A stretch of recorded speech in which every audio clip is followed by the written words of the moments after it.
I'm Ruthina Sujay watching the Vision TV News. Now, the Kiira EVS stopped by Vision Group head offices this morning, and I'm with the brains behind this baby.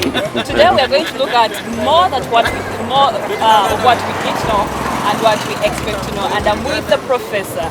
The professor happens to be, as I said before, the brains behind this. So, Professor, welcome to Univision TV. Thank you. Please introduce yourself to our audience. My name Tikodri Togboa.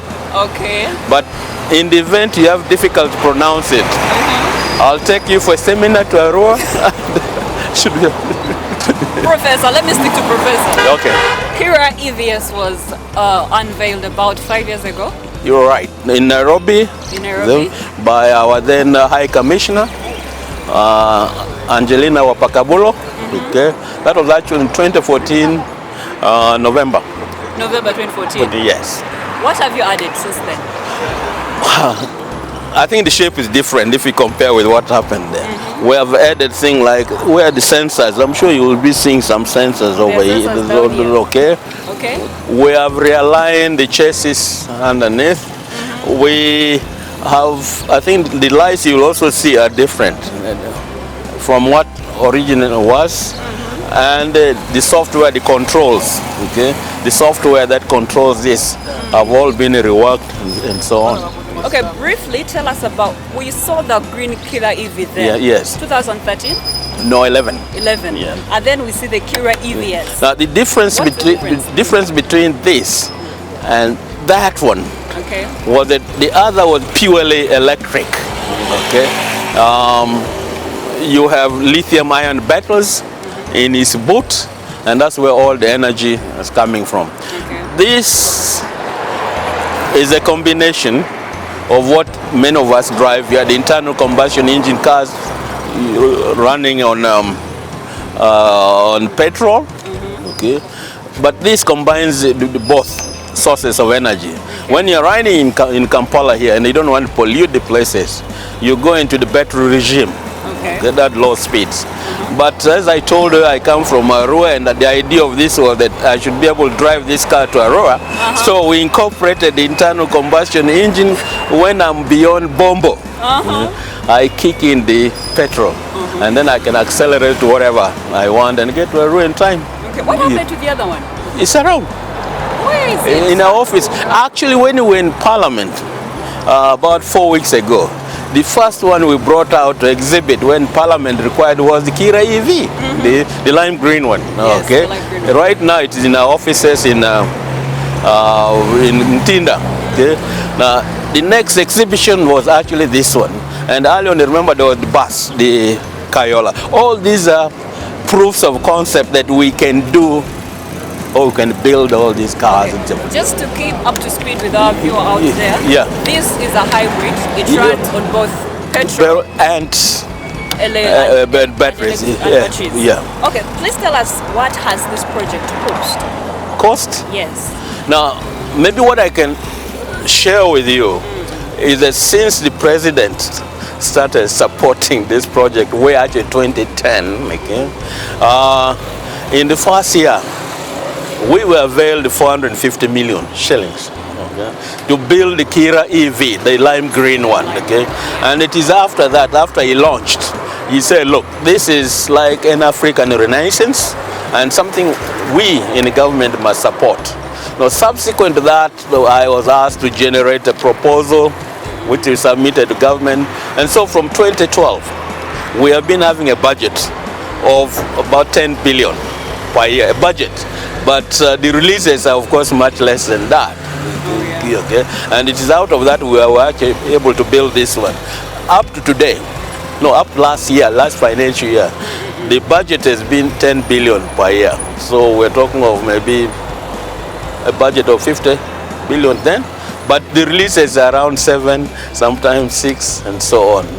Now, for the commercialization of this, which government has approved, Parliament rather, Cabinet approved last year on the 9th April. We have a roadmap of up to 2021, about 4 years. that will enable us, one, to set up the assembly plant, the building in Ginger, which is about to start off, and also to procure the various parts now, produce these ready for the road to go into that. So we have a roadmap that says in the 1819 we need a 24 billion, which is what we're going to use for the construction, and then 1920 we'll need 44, and the subsequent year 43, and the last year 33. So with that we shall be fully fledged. It's a huge budget. Are there any other partners we've got besides government? No, we intend to bring on board, partners who have been longer in this, so as to assure our quality of production and so forth. Do you have any you can mention? Not on the online for now. Okay. For proprietary and confidential reason, let me not. Keep them to yourself. Yes. Let's go to the parts. Yes. Where were the parts that have made up this car? This is originally came, I think, through roofings. This is iron sheet from roofing. Yeah, right over here. Or even the one for Kiira EV, also from there. Now, what is not from here? Probably this stuff. The lights, the tires, the wheel. What else? The wheel. Basically, so what the seats is the batteries, the chassis on which it sits, the base on which the car sits. These are all fabricated here from our own metals, and the idea, of course, is ultimately you should set up a company that probably manufactures these ones. So this should be put into consideration. Yeah. Okay. We are in this because it's only 15% of the work we shall be doing in the factory, that is designing, and integrating. The parts, we would like you and my cameraman then to produce this from your private industries and so on, and we shall help in defining this. Okay. Yes. So what is the cost? I'll give you a range. Okay. When we go to produce for the market now, we hope to engineer, meaning define parts and so forth, so that the price before tax is somewhere between $25,000 and $40,000, in that range. But remember, this is brand new, and you'll be having the parts, the services, and all this. And for the next 5 years, you won't worry. What would be the cost if at all the parts that made this were from? That is the figure we're talking about. Somewhere between trade. By engineering, we're talking about specification and so forth. But the parts will be procured from those fellows who are already making.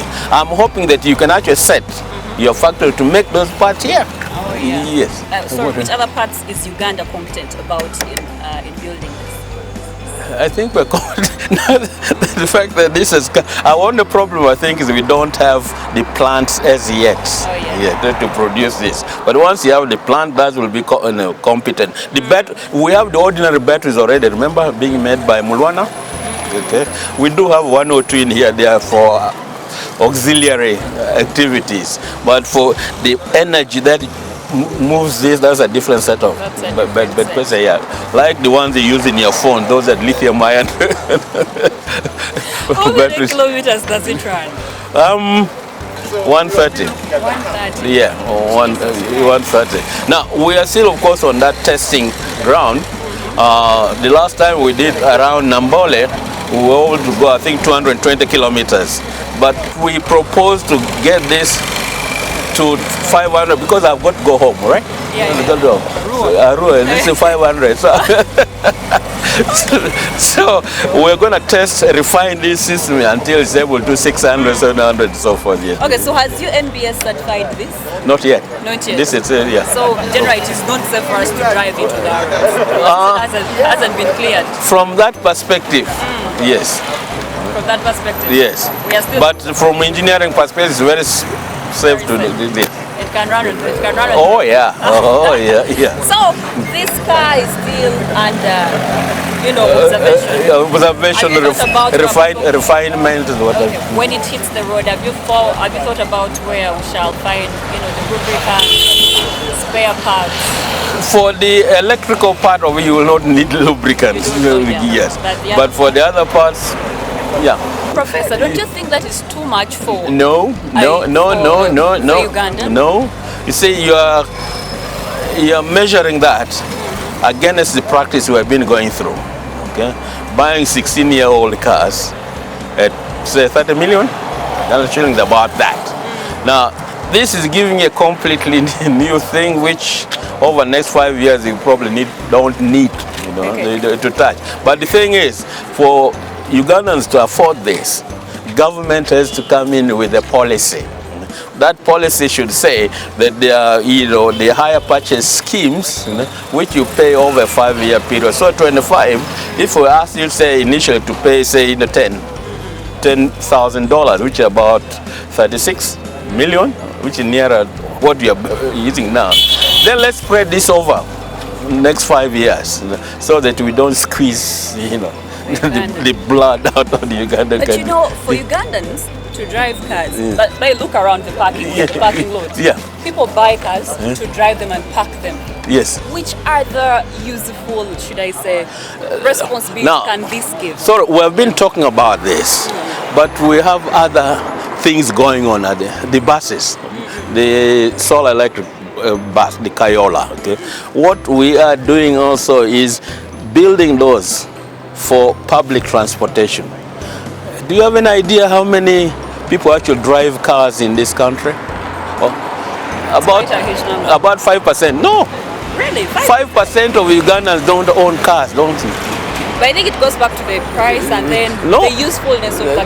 Yeah. Because people, to address that, you see, in Kampala, many people are not saying car is a necessity, and so forth. Okay? Yeah.